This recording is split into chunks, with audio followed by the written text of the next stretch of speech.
we'll start with our recap as usual. So the objective of this class is to enable reading of the shlok and to understand the meaning of the shlok and to help understand the basic philosophy of Gita. Yeah, so that's the objective of the class.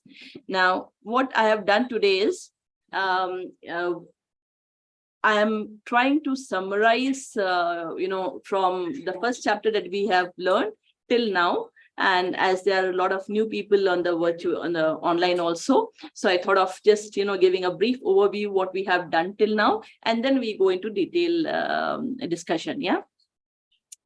So what we have done is in chapter 1, we saw that, the Dhritarashtra is asking Sanjay as what is happening in the battlefield. He's asking what is happening in the battlefield, and both the armies, the Pandavas and the Kauravas, they are actually there in the Kurukshetra, ready for fighting.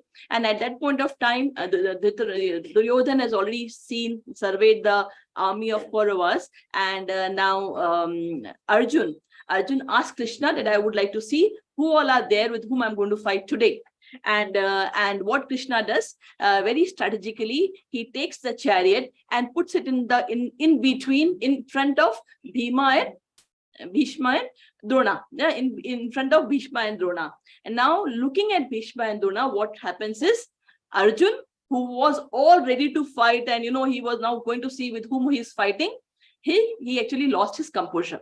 Yeah, and at that point of time, as Arjun saw Bhishma and Drona, what happened? He got into compassion and he was totally confused. So there are 4 dilemmas that was talked about in the first chapter of Gita, and in the end, Arjun said, I am not going to fight, right? So the 4 dilemmas that was discussed in chapter 1 first is compassion, and he started lamenting due to this compassion.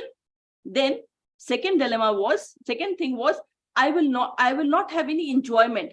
If I kill all the people, there were 5 generations of people who were standing there. And he said, if I kill and everyone will die, then with whom I'll enjoy? For enjoyment also you need people, right? So that was his second problem. Third was, he thought if he's going to kill everyone, Bhishma, Drona, everyone will be dead as soon as he starts fighting. What will happen? He will have sinful reaction. And he was thinking about the repercussion of that and said, no, I know that they are Aditayana, they are aggressors, but I will not fight. He refuses to fight.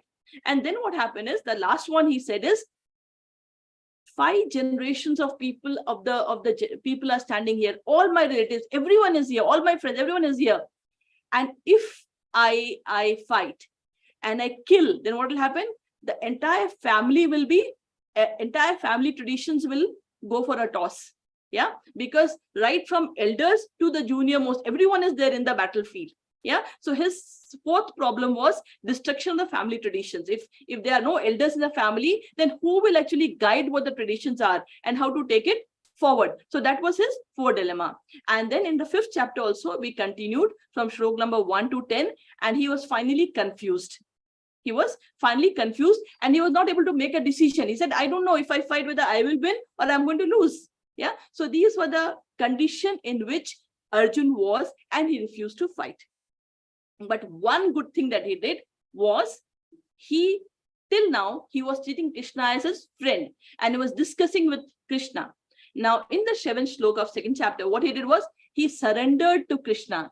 And he said, I'm totally confused. My mind is totally bewildered. I don't know what to do. But the only thing I know is, I'm completely surrendering myself to you. Please guide me. Krishna, who was till now was behaving like a friend, took the role of a guru. At that point of time, Krishna took the role of a guru, and then he started. So first thing is, if you want to understand Bhagavad Gita, anyone, you have to be surrendered to Krishna. If you are looking in any other way, it is very difficult to understand Bhagavad Gita. Yeah, if you're challenging. Yeah. Now, the problem Arjun was facing the ethical dilemma because of his role of his, he's a Kshatriya, and as a Kshatriya, he's supposed to, protect his countrymen. But he's also the hero of his family. He's the hero of his family. And as a family, he can't kill people. So this was the ethical dilemma that Arjun was. Arjun was not, weak or anything. He was a great warrior, but this was the ethical dilemma he was facing. Yeah. And finally, he surrendered to Krishna. And let's see what happened. So now the second chapter started with Arjun surrendering to Krishna, and then Krishna as a guru taking control and answering to each of the dilemma that Arjun was in. Okay, so the first dilemma he was in was compassion, and he started lamenting. Yeah, he started lamenting. Now, the first set of from that we did was from shlok number 11 to shlok number 30 is called Gyan Yoga. It's called Gyan Yoga, Sankhya Yoga. Yeah, and that answers the first dilemma that Arjun was facing, which is compassion. Yeah. And that is he was lamenting due to compassion. That was the first dilemma. So what I'll do is I will quickly summarize what we learned in the Gyan Yoga. What's very, very important to understand that. So what we learned in the Gyan Yoga, what Krishna explained is that we are not this body. Yeah, body is temporary. We are actually the soul. We are actually the soul. And what this soul is actually a part and parcel of Krishna. It's a part of Krishna. Soul is a part of Krishna, and that is what is the destination of soul? It has to get liberated. What should happen to that is the journey of the soul. Yeah, that is the journey of the soul. But still, we are here. Why are we here? Because we were with Krishna, but we wanted to enjoy away from Krishna. We wanted to enjoy. We had a desire to go and enjoy. So he had sent us to this material world in which we are. Yeah, this is the material world in which we are, and this material world he sent us to here so that we can fulfill our desire.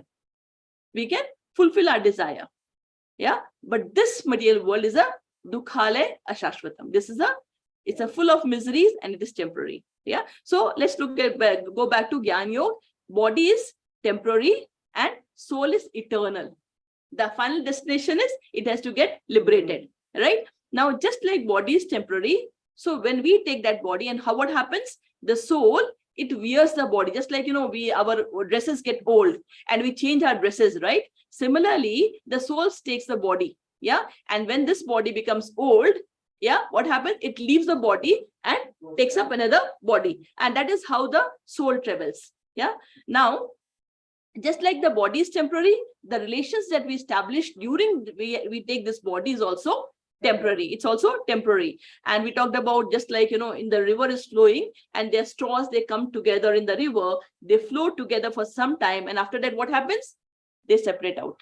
Right? Similarly, the relations that we have in this life are also goes with body. And finally, yeah, it is temporary, right? Then we talked about that the soul, that when it moves, it is covered by the gross body and the subtle body. The gross body is made up of earth, water, fire, air, and ether. And when our body is burnt, it also goes. But the subtle body, which is mind, intelligence, and ego, that goes along with us. That goes along with the soul till the soul gets liberated. Till the soul gets liberated, it goes back, right? Then let's see the next slide. Yeah, then what happened is we talked about this. Then, so this human life that we have is very, very rare. Why? Because this is the only life, and only in the form of human, we can actually revive the lost relationship with Krishna. This is the only form. It's only in the human form it's possible to revive the lost relationship with Krishna, and we can get liberated. Otherwise, if we don't use this life properly, we can also, take birth into a lower yoni. Yeah. And then if we are born into an animal yoni, we won't have a chance to come up, right? So this is the only human life is the most precious life, because we have to use this life very, very judiciously so that we can get liberated. And this is what we learned in Gyan Yoga, that we are not this body, but the soul.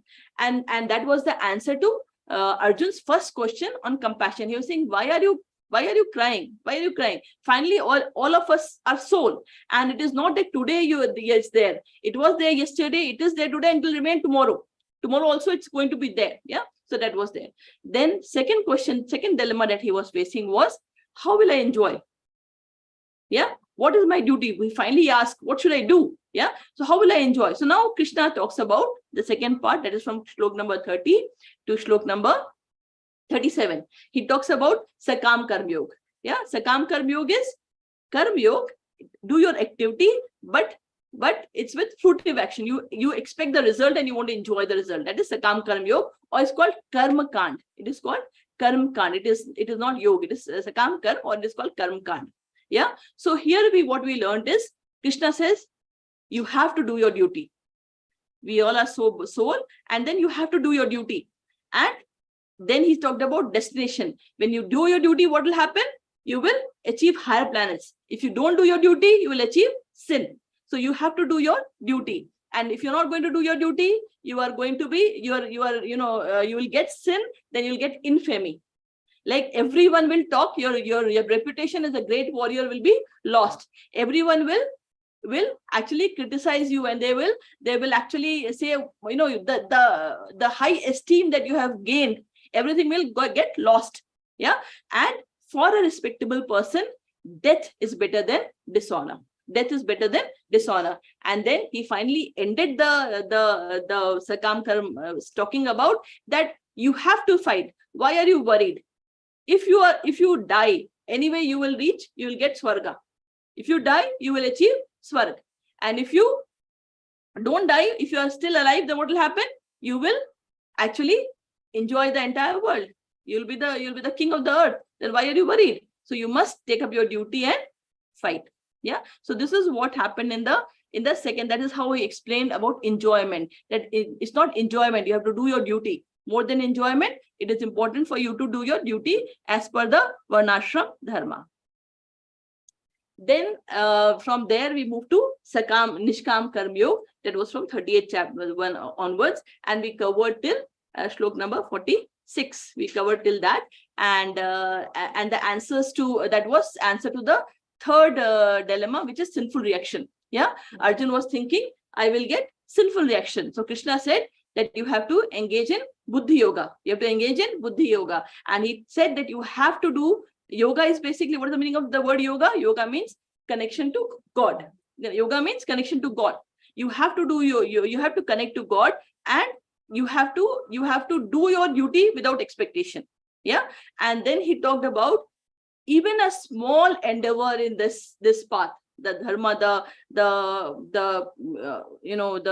prayers that you do, the karma that you follow. What will happen? Even a small endeavor in this path will actually save you from a great danger.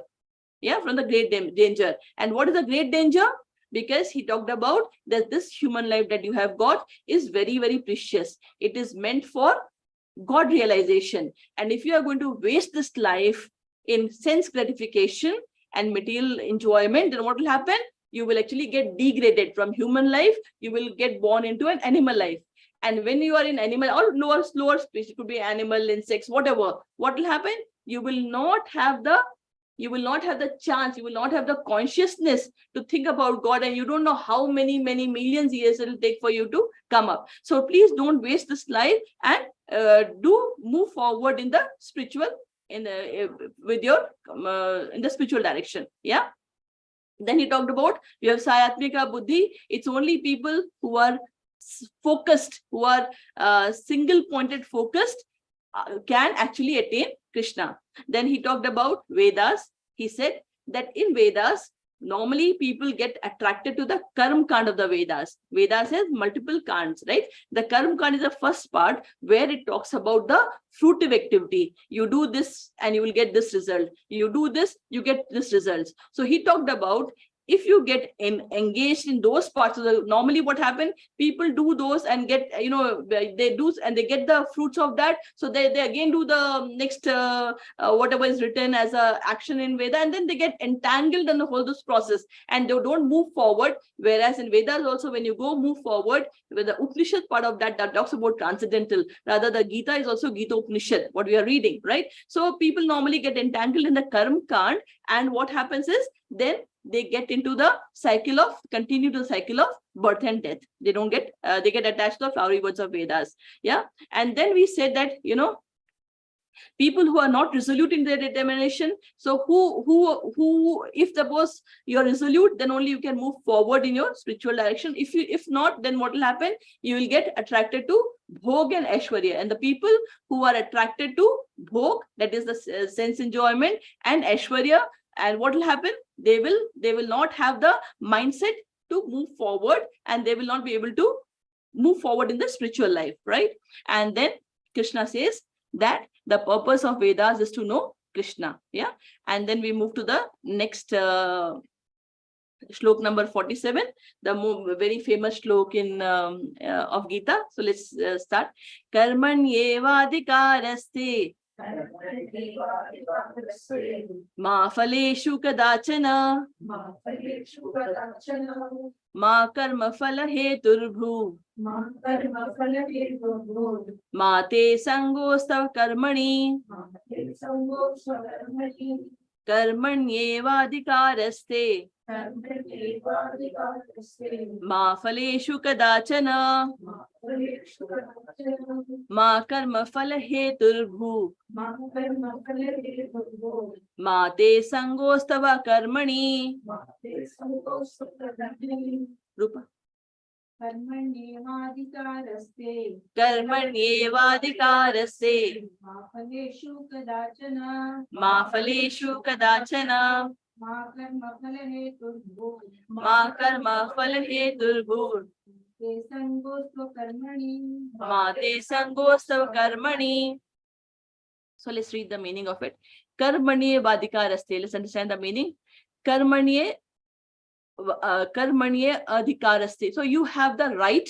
Adhikar is right. Adhikar is right. And karmanye is karma. So you have the right to perform your duty, right? And normally people just get stuck here. Karmanyevadikaraste, and everyone state this one and thinks that, it's our duty to keep on working. That is the normal thought. So karmanyevadikaraste, too, it's a right for you to work. For ma phaleshu kadachana. Ma is never. Ma is not in Sanskrit. Phaleshu is the result. Kadachan is at any time. At any time, you are not entitled for the results. You should not enjoy the results. It's not for you. So only you, what is your right? Karmanyevadikaraste. You have the right to perform your duty. Ma phaleshu kadachana. But you are not entitled to the fruits of it. Ma karma phal heturbhu. Ma is again never. Karma phal is result. Hetur is cause. Never think yourself to be the cause of the result. Never think yourself to be the cause of result. You have done some work, you would have got result, and if you think that you are the cause of that result, so never think you as the cause of the result. Ma te sangostava karmani. Ma, never te sang. Sang means attachment. Sang is attachment. A karmani is inaction, and never get attached to inaction. Okay, so now let's read the meaning of it. You have a right to perform your prescribed duty, but you are not entitled to the fruits of action. Never consider yourself the cause of the results of your activities, and never be attached to not doing your duty. Right? So now let's look into what Krishna is trying to say. Karmanyevadikaraste, you have the right to perform your duty. Ma phaleshu kadachana, you don't have rights to enjoy the results of it. Ma karma phal heturbhu, never consider yourself to be the cause of the results of the activity. Ma te sangostava karmani, and never be attached to not doing your duty. Now, Karmanyevadikara. So now let's look at what Krishna explains here. So the karma of three types. The karma of three types. You have your prescribed duty. Karma, when you say karma, that is your prescribed duty. Whatever you are, as per your varnashram dharma that we explained, what you're supposed to do becomes your prescribed duty. Then you have vikarma. Vikarma is those duties which you are not authorized to do, which is not as per the Shastra. That becomes your vikarma. And akarma. Akarma is inaction. And now akarma, later we'll see some other meaning, but here it's talking about inaction, right? Akarma. So this is the three things. Now, in this material, normally what happens, we take this slow karmani valika raste, and what happens, everyone is trying hard to work, right? So in this material world, what happens, everyone is trying their hard to work and achieve the results. That is what is happening anywhere around that you today, right? So this material world, our Acharya says, they have defined this as a Varga. They have defined this as a Varga. What is Varga? We know, we have read Hindi and all. So we have Ka, Kha, Ga, Gha, Anga. So that's called Varga. Yeah. Then Cha, Cha, Ja, Ja is Cha, Varga. So Ta, Ta, Da, Da is Ta. So Pa, Pha, Ba, Bha, Ma is Varga. It is Varga. Now, Pa means, from Pa we say Parishram. In this material world, Pa is Parishram. You have to do lots and lots of hard work. Yeah, it is, you have to do a lot of hard work. You have to do hard work till when? Till Pha. Pha is fain. You know what is fain? Foam. Till foam comes out of your mouth. Yeah. So you are going to work so hard that you are totally, foam comes out from your heart, you know, it means that you are totally, I'm done. Yeah. I can't do much. Yeah. So this is Pipa Varga. Pipa is Parishram. You're going to do so much hard work till her. That is, the pain comes out, the foam comes out for your mouth. Yeah. Then it talks about Ba. Ba. And what will happen? This hard work is going to put you into Bandhan. Ba is Bandhan. Bandhan is, you will get into Bandhan. Yeah. It will get entangled. You'll get attached. Bandhan. So think about what happens. We work very hard. Yeah, when we work very hard, we get a lot of money. That's what is happening. The more hard you work, you get more money in general. Yeah. So then what happens? Because we get more money, we get into a bandhan, in the sense, see, when you have less money, we used to travel in train. Yeah. Or we will go for a vacation nearby. Yeah, whatever is our capacity. Now I have worked so hard, so I've got some money. So what I'll do, I will, instead of train, I'll start using plane. Yeah, I'll start using plane. Instead of vacation somewhere close by, I want to go abroad. I don't want to go here. I want to go abroad. Yeah, for vacation. So what is happening? You're needing more money, right? Now, the more, and now you have raised your standard. Yeah, and your society, you know, people are also seeing that yourself, you feel happy. I've raised my standard, you know, standard of living has been raised. So what you're doing is, now because you have been traveling by plane, you will feel shy to go and again travel in train. Yeah, so you will work harder so that you get more money and you can continue with your standard that you have set. Yeah, and today you had gone, to a nearby place for vacation. Your friend has gone to some other long distance, other place. You want to go there. You want more money. Right? So what is happening? You are actually, by all the hard work you are doing, you are getting a lot of money, and you are actually getting into, and you are entangling yourself into bandhan. You are entangling yourself into which is, it will always, you'll try to keep on increasing your standard. You will not, because you are in a rat race. It's a mental race that you want to be better, right? Then what happens? Now you're in bandhan. So pa, pha, ba, bha. Bha is fear. Bhay. Bha is bhay. So now you have got so much money, you have put your standard, so you're in fear. What you are in fear? If you have a lot of property, you want to save it. If you have a lot of money, you are in fear of losing it. So you're going to look for protecting it. Or if you have raised your standard, then you're trying to maintain it. So you are in fear of losing it. Yeah. And you're constantly trying to maintain that standard. And then more will come. Right? And after bha, it is ma. Pa, pha, bha, ba, ma. And till when are you going to be in this fear? Till mrityu. Till ma, mrityu. You're gone. So what did you do in your life? You actually only worked. And if you look around, that's how our life has become today. If you look around, especially, that's what we do. We just keep on working. We get money, and then we go to this vacation, that vacation, here, there. We spend that, and then we are, we save this 1 car, 2 car, 3 car, this house, that house. That's what is there, right? And this becomes, and then we die. This is our life, right? Does it mean we should not do that? As a student, if think about a student has to work hard. It has to work hard, right? People have to work hard. They have to do your duty. Whatever duty you are in, you have to do your duty. But think about that. It is not only, life is not only meant for this. The main purpose of the life is God realization. What is the main goal of your life? Is God realization. Why? Because we are soul. We are only thinking ourselves as a body and looking at the enjoyment of the body, spending all the money to buy clothes, buying this and that. But then what is that? What really matters is your soul. We don't have time. We are so much busy with all other things that we don't have time to look at the soul. So we are wasting the human life and the not able to spend our life into the most important thing, which is God realization. Now, the thing is, if you don't have time for God, God will not have time for you when you need him, right?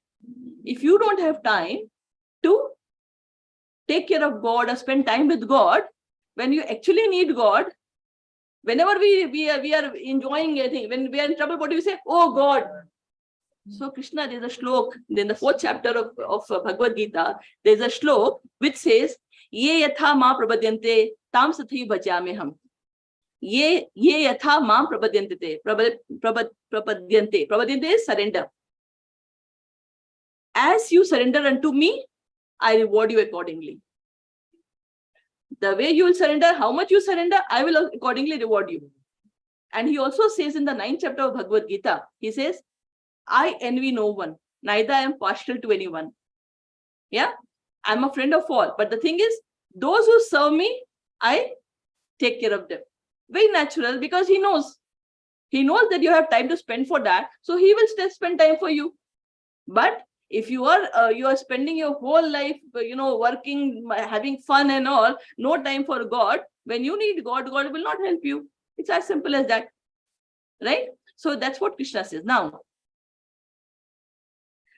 there's a story about a washerman. Yeah, so a washerman had a donkey.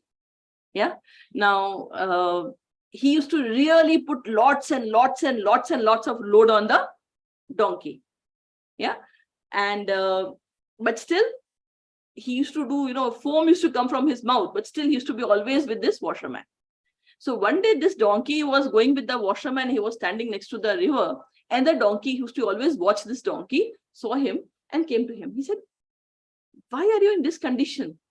There are so many grasses around. Why don't you move and eat those grasses?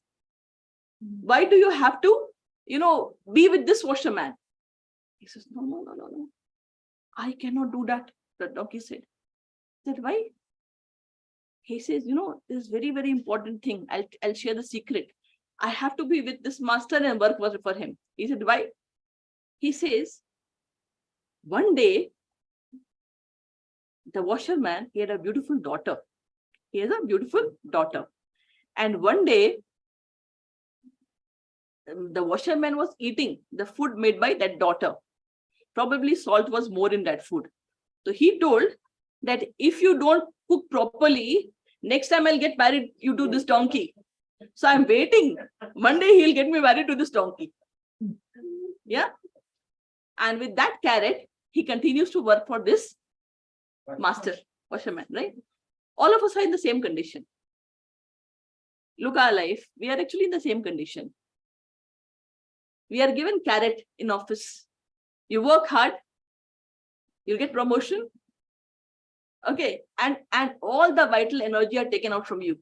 Yeah.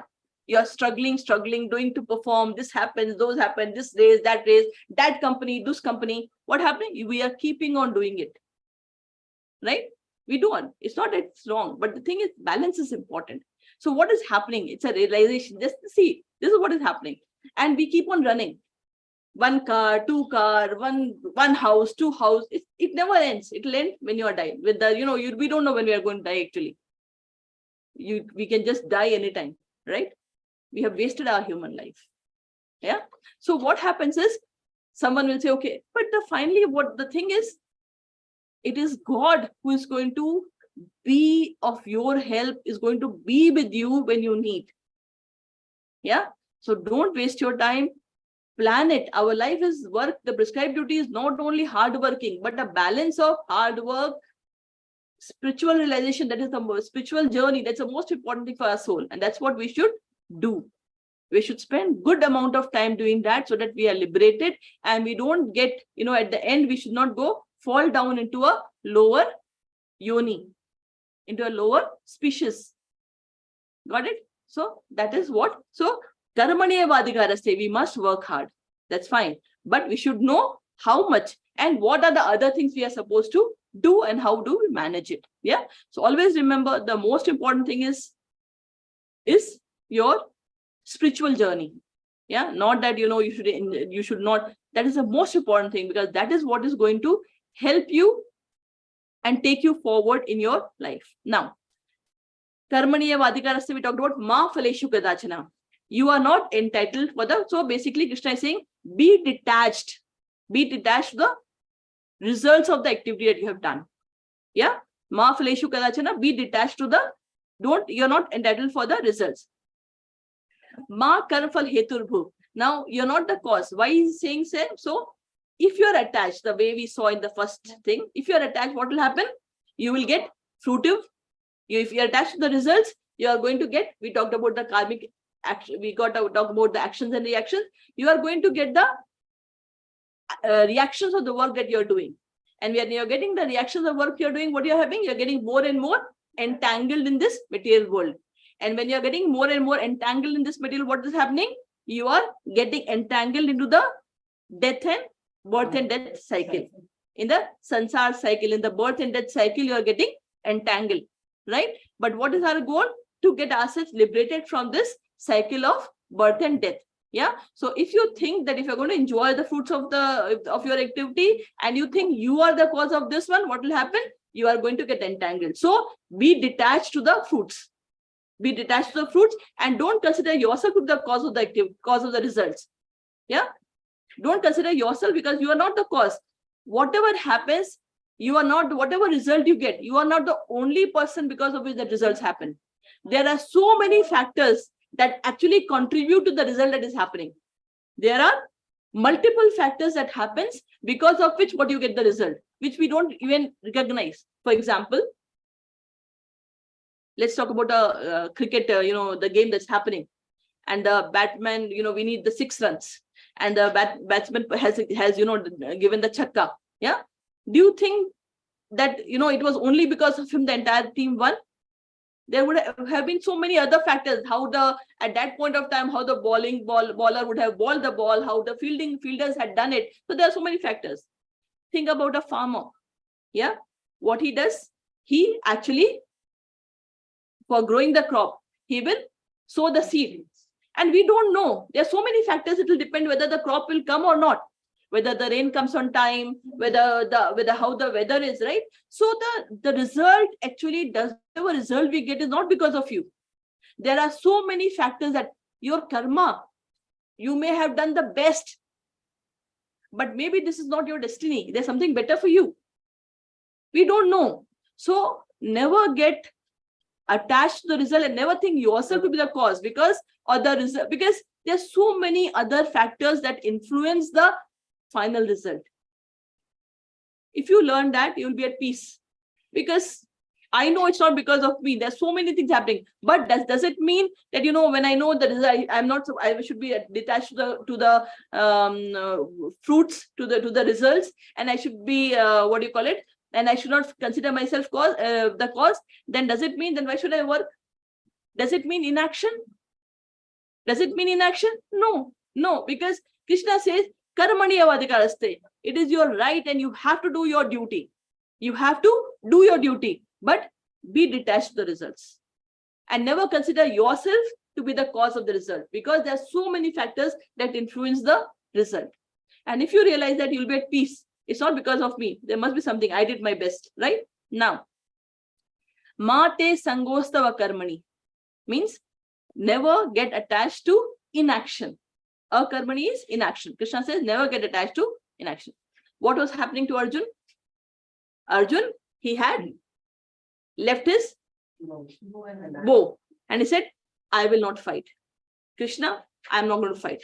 That's what he said.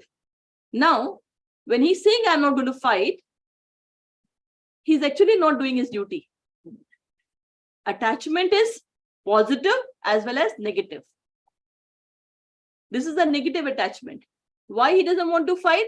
Because he knows if he fights, his family members will get killed. If he fights, what will happen? His family members will get killed. So he decides, he tells Krishna, no, I will not fight. So to avoid, it's a negative attachment. It is an attachment to save his people for his cause, for him, not for Krishna. He is not fighting for himself, so for him. So this is negative attachment.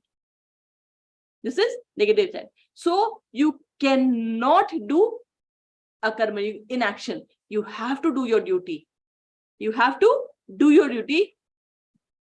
Do not get detached to your results and never consider yourself to be the cause of the results, because there are so many factors that impacts the results and the cause of something that happens. And never go for inaction. Clear? So this is the meaning of this shlok. We move to the next shlok. Oh, before that, there's a story. Yeah. So the story is on inaction. So once a person like me, who is not like me, I have not yet completed my responsibility. But then yes, a person who had completed all the responsibilities, the kids have got married and done with, so he's in a Vanaprastha ashram. So he has completed all his responsibility and he decides to go to forest. So he tells his children, okay, now enough. I did everything. I'm going to forest. When he started going, his children saw that he's going bare hand. So he said, Father, please take at least dhoti. Take 2 dhotis and go with that. He agreed. He took 2 dhotis and he went to the forest. Now, when he reached the forest, he made a hut for himself. There was a rat that entered the hut. That rat started nibbling on the dhoti. So he said, no, this is, I have to take care of this. So he got a cat to kill the rat so that rats shouldn't trouble him. Now, he got the cat and the rat problem got sorted out. Right? And now, this cat wants milk. This cat wants milk. So he said, what to do? So he somehow managed to get a cow. And then so he kept the cow. Now the milk came, so the cat's problem got sorted out. But then for the cow, he has to give grass and other things to eat. So he started farming a small. So basically, he started farming so that he can feed the cow. So after 1 year, when the kids came, they saw that he established his whole farmhouse. And he said, no. He told his kids, it's all because of you all. I was going bare this thing, but you all did not let me go. Yeah. So it's because of 1 dhoti, this is the condition today. So you cannot go for inactions. You have to do your duty. It's like you're bound like that, right? That's how we are. Yeah. So now we move to the next shlok. Shlok number 48. Yogastha kuru karmani. Sangam tyaktva dhananjaya. Siddhya asiddhyo samo bhutva. Samatvam yoga uchyate. Yogastha kuru karmani. Sangam tyaktva dhananjaya. Siddhya asiddhyo samo bhutva. Samatvam yoga uchyate. Yeah, so Yogastha kuru karmani. Yogastha kuru karmani. Satya dhananjaya. Sangam tyaktva dhananjaya. Siddhya asiddhayo samo bhutva. Siddhya asiddhyo samo bhutva. samatvam yoga uchyate. Samatvam yoga uchyate. So let's see the meaning. Yoga stha. Stha is situated. Be situated in yoga. Yoga is connection to God. Be situated in that. Kuru karmani, and do your work. And do your work. Sangam tattva. Sangam is attachment. Sangam tattva. Tattva is leave that. Leave the attachment. Dhananjay. Dhananjay is who? Arjun. Oh Arjun. Siddhya asiddhya. Success and failure. Samo bhutva. Be some. Be equipoised in success and failure. Samatvam yogachate. And some such equanimity is called yoga. So he is also now giving one more definition of yoga. Krishna is giving one more definition of yoga. So let's read the meaning of it. Perform your duty, equipoised, O Arjun, abandoning all attachment to success or failure. Such equanimity is called yoga. Yeah. So, let's see here. Yogastha Kuru Karmani Sangam Tyaktva Dhananjaya. So basically, in the previous shlok, Krishna had told us that you be detached. Yeah. Now here he is talking about samatvam, equanimity. He's talking about you have to be detached and then you have to be equipoised for success and failure. So that is the second message he is teaching us. Be equipoised for success and failure. So the question is, how to be equipoised? How to be equipoised? For being equipoised, your mind should be controlled. Your mind should be controlled. Then only you can be equipoised. Yeah. And what we learned in the last class, we talked about Bhogeshwarya Taktanam Taya Prahita Chetasam Samadhav na vidhiyate. Right? What we learned was Bhogeshwarya Prasaktanam.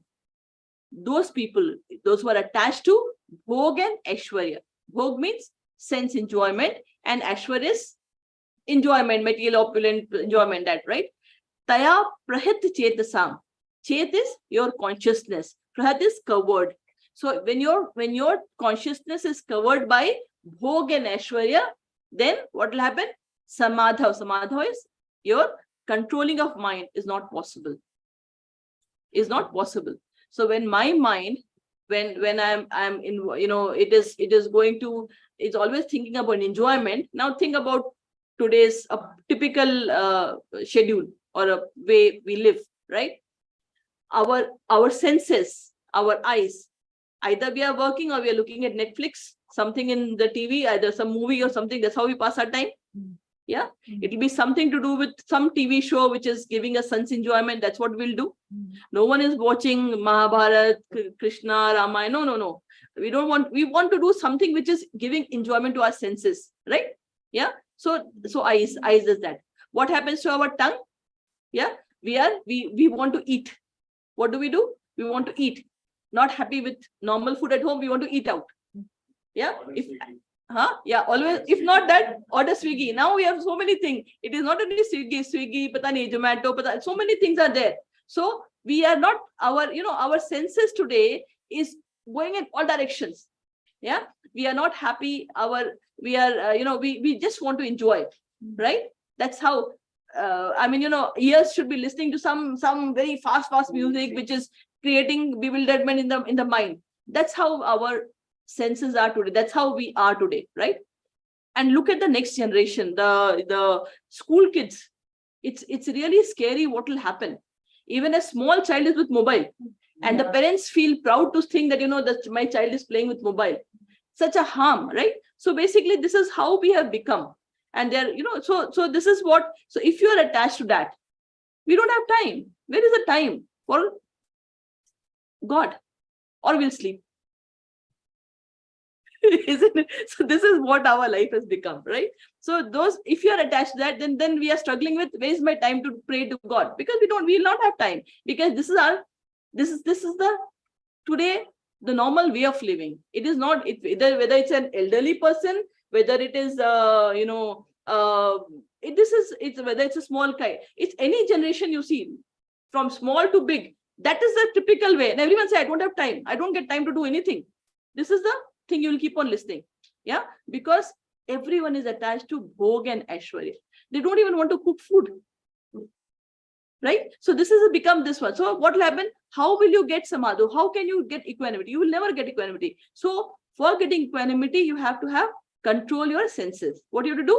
You have to control your senses. We go to the next one. It's Krishna is saying that, not me. Yeah. Okay. Then we go to Shlok number 49. Durena hayavaram karma. Buddhi yoga dhananjaya. Buddhau sharanam aniviccha. Kripana phala hetava. Durena hayavaram karma. Buddhi yoga dhananjaya. Buddhau sharanam aniviccha. Kripana phala hetava. Animesh. Durena hevaram karma. Durena hayavaram karma. Buddhi yoga dhananjaya. Buddhi yoga dhananjaya. Buddhau sharanam anaviccha. Buddhau sharanam anaviccha. Kripana phala hetava. Kripana phala hetava. So let's see the meaning. Durena. Durena means far away. What? Hayavaram karma. Hayavaram is abominable activities. Yeah. So what Krishna says, that keep it far. All the abominable activities, you keep them far distance. And how can we do it? Whatever we talked, that this is what we are doing. What we can do, how we can change that? By Buddhi Yoga. Now, Krishna is giving an answer to it. How can we change? Is by Buddhi Yoga. Buddhi is intelligence and Yoga is connection to God, connection to Krishna. So that when you do that, what will happen by Buddhi Yoga? Dhananjay. Dhananjay is Arjun. Oh Arjun, you have to keep all this abominable activity, whatever we talked about in the last shlok, all those things you have to keep away. And how you can keep away? By Buddhi Yoga, by concentrating your mind, your intelligence, not mind, your intelligence to God. When you do that, what will happen? You will be able to keep those abominable activities far away. And then what you should do? Buddhau sharanam aniviccha. It means Buddha, by intelligence, sharanam aniviccha. You surrender to God. You surrender to God. Kripana phala hetava. Phala hetava. Phala hetava is the people who enjoy the fruits. Phala hetava. Who enjoy the fruits, who are they? They are kripan. They are miser. They are miser. Those who are enjoying the fruits of their work are actually misers. So what we should do, let's read the English of this. O Dhananjay, keep all abominable activities far distant by devotional service. And in that consciousness, surrender unto the Lord. Those who want to enjoy the fruits of their work are misers. So here Krishna says very clearly that, okay, the answer to the problem that we have, or answer to the the materialistic attitude that we have built, is Buddhi Yoga. Connect to God using your intelligence and surrender to God. And by doing that, what happens? And then he says, those who are enjoying the fruits of their work, who are they? They are misers. He defines them as misers. Yeah. Why he is saying so? Because Phal Hetave, we talked about if you are enjoying the fruits, it is going to create bondage to us. It will create bondage to us, and we will continue to be in the cycle of birth and death. What will happen? We'll continue to be in the cycle of birth and death. But what we want to do? We want to get liberated. Yeah, get liberated. So if you have that goal, so if we don't want to continue with our cycle of birth and death or go into the lower species, we have no option but to surrender to God and give some time to God. Remember the last class we read this shlok. Neha Bikrama. So here Swalpamasya Dharmasya Trayate Mahato Bhayat. Hai na? Swalpamasya Dharmasya. Even if we do some dharma thing, what will happen? Trayate Mahato Bhayat. It will save us from a great danger. What is that great danger? Of falling from human life to lower yoni. So if we don't do that, if we continue, then what will happen? Our probability of going to lower yoni is higher. So we must change the way we live and start spending time with Krishna, God, so that we are able to at least maintain, depending upon how much we surrender, we will get favor from him, right? So this was stood out for 49. Now we go to the next shlok. Now here there's a story. Okay, I think we don't have much time. I'll skip this story. We'll go to 50. Buddhi yukto jahatiha ubhe sukrita dushkrite tasmad yogaya yujjasva yoga karmasu kaushalam. Now 50 to 53, we have 4 shloks more. So Krishna explains the benefits of Buddhi Yoga. If we connect to God and if we spend our time and take out in our life, balancing our life, spending time with God, then what is the benefit that we get is what he is talking about. So let's again. Buddhi yukto jahatiha ubhe sukrita dushkrite tasmad yogaya yujjasva yoga karmasu kaushalam. Sumit. Buddhi yukto jahatiha ubhe sukrit dushkrite tasmat yoga yujjasva yoga karmasu kaushalam. So here Krishna explains the benefits of Buddhi Yoga. So what it say? Buddhi yukto jahati. Yukto is connected to Buddhi is Buddhi Yoga. When you are connected to Buddhi Yoga, jahatiha. Jahat means it will get rid of. Iha means in this life. Ubhe means both. What both? Sukrit and Dushkrit. Our karmic reactions, the good reactions. Sukrita is the good reactions and Dushkrita is the bad reactions. So we talked about, last time we talked about how our bank account works, right? We have the way we are, we have a physical bank account. But how does the karmic bank account works? In karmic, whatever activity that we do, we get a reaction for it. So we have a karmic bank account and we have a spiritual bank account, the other thing. So karmic bank account, we have any positive work we do, we get the good positive reactions. Any negative work we do, we get the negative reaction. So Sukrit is positive reactions, Dushkrit is negative reactions. And what will happen? And if you have to get liberated, our karmic bank account has to be 0. Then only we can move out of this, get liberated, right? So he says, Krishna says, Buddhi yukto jahatihe ubhe sukrit dushkrite. Both the reactions, the positive as well as the negative, both sukrit and dushkrit, you can actually, it can get nullified. You can get rid of them. How can you get rid of? In this life. Iha means in this life itself we can get rid of them. How can we get rid of them? By Buddhi Yukto, by connecting to God, praying to God, and that one. Tasmad yoga yujjasva. Tasmad means that's why. Yoga yujjasva. Yuj means connect. That's why you get connected to God. Yoga karmasu kaushalam. And kaushal is expertise. And this is the art of work. That is the art of work. If we do that way, that is the art of work. When you connect to God, and then what will happen in this life itself, we can actually get rid of our karmic reactions, right? Yeah. And then what happens? It's like, we have to change. Doesn't mean the question is how to apply it. Question is not that you have to change what work you do. No. The only change that you have to bring in yourself is your consciousness change. For example, I'll give you a small example. There was a temple that was getting built, right? The supervisor went and asked the first worker, what are you doing? He said, can't you see I'm breaking the stone? He went to the second worker and asked, what are you doing?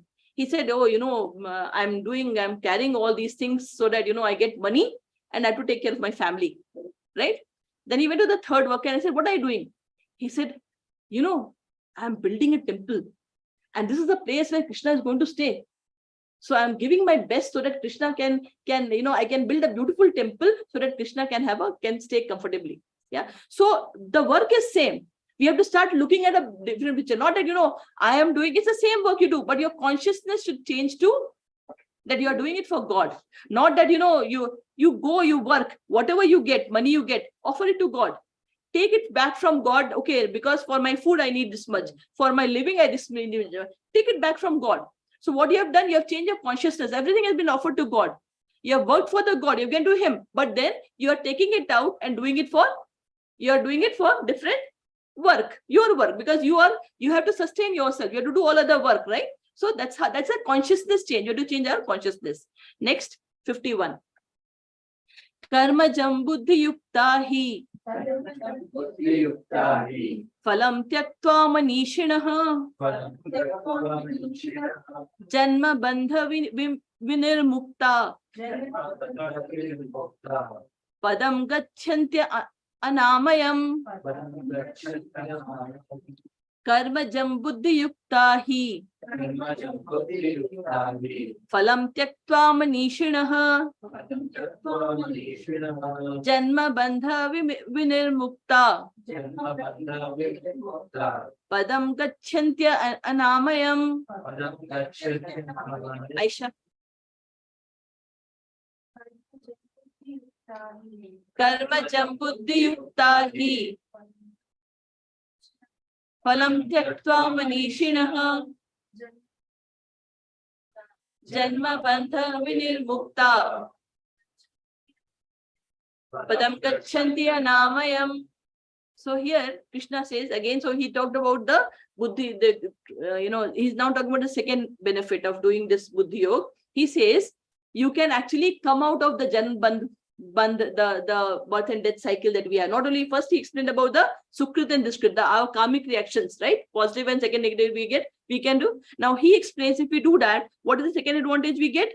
We can actually get liberated. We can come out of this cycle of birth and death. So how is it? Let's read the meaning of it first. By thus engaging in devotional service to the Lord, great sages or devotees free themselves from the results of the work in the material world.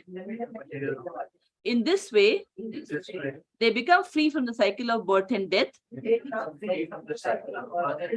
and attain the state beyond all miseries.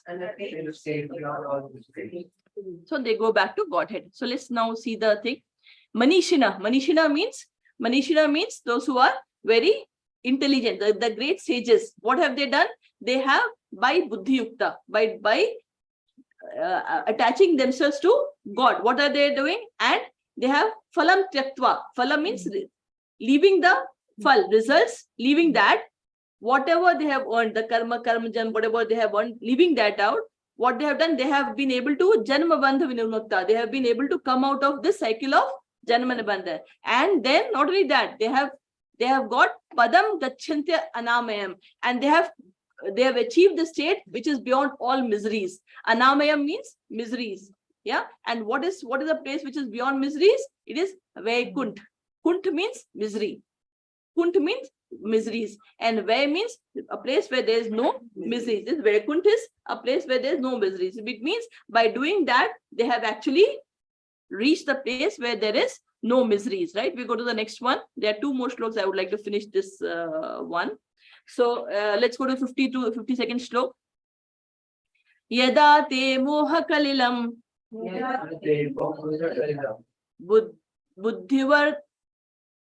buddhiva attarishyati tada gantasi nirvedam shrotravyasya shutasya cha yada te moha kalilam buddhi yati tarishyati tada gantasi nirvedam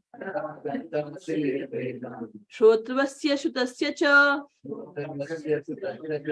So here Krishna says the important word is buddhi. Buddhi means by your intelligence. What you have to do? Tarishyati. Tarishyati is to surpass, to cross. By your intelligence, you have to surpass. What you have to surpass? Moha kalilam. Kalilam is dense forest, and moha is illusion. Moha is illusion. By your intelligence, you have to cross the dense forest of illusion. Yeah. Tada. So those who can do that, and when people are able to do that, those who are able to use their intelligence to surpass the dense forest of illusion, then what happens? Then they become whatever Shruti and whatever knowledge they are like, whatever has been heard and to be heard, they become indifferent to it.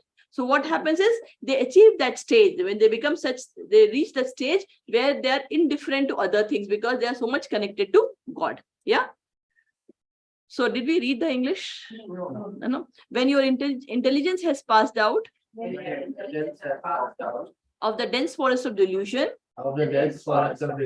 you shall become indifferent to all that has been heard and all that is to be heard. So this is the last slok.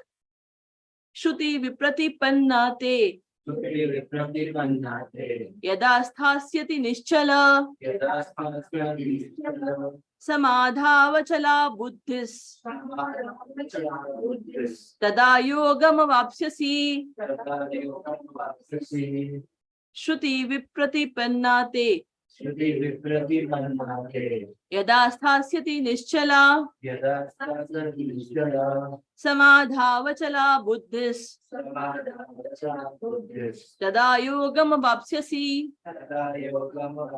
So this is the fourth benefit that Krishna talks about, which is you get the yog samvasa, you get the divine consciousness.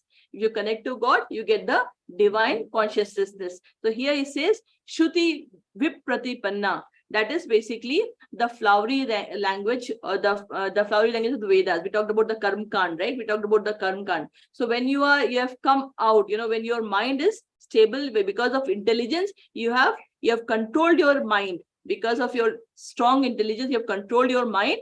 Samadhi, you have reached your Samadhi state, means your intelligence has controlled your mind. Then what will happen? Because of your buddhi, what will happen? And you are away from the from the flowery language of Veda, the Karma Kand and all that that it is really doesn't matter. Then what will happen? At that point of time, you will get the divine consciousness. You'll get the divine consciousness. So let's just read this. When your mind is no longer disturbed by the flowery language of the Vedas, and when it remains fixed in the trance of self-realization, then you will have attained the divine consciousness. So we'll just summarize what we have read today. So it's Krishna says, do your prescribed duty with detachment to results. Never consider yourself to be the cause of the results, and never get into inaction. That's the first thing he said. Then he said, perform your duty equipoised, right? Then he says, keep all abominable activities away. And how you can keep away?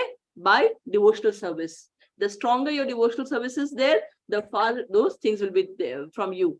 And surrender to Krishna. Then benefits, then it talks about the benefits of Buddhi Yoga. We read in the last 4 shlok. First, if we are doing the Buddhi, if we are connected to God, what will happen? We will get rid of our karmic reactions.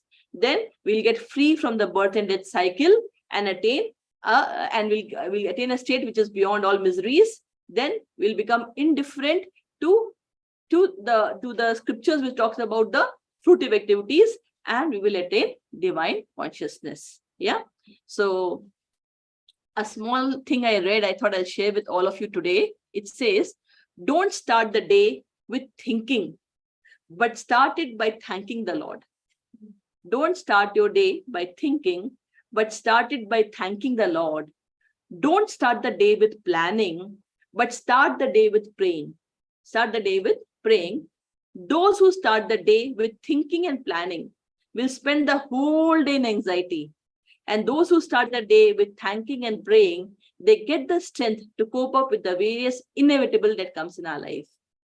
So, Hare Krishna, Krishna Krishna, Hare Hare, Hare Rama, Rama Rama, Hare Hare, Hare Krishna, Krishna Krishna, Hare Hare, Hare Rama, Rama Rama, Hare Hare, Hare Krishna, Krishna Krishna, Hare Hare, Hare Rama, Rama Rama, Hare Hare Krishna.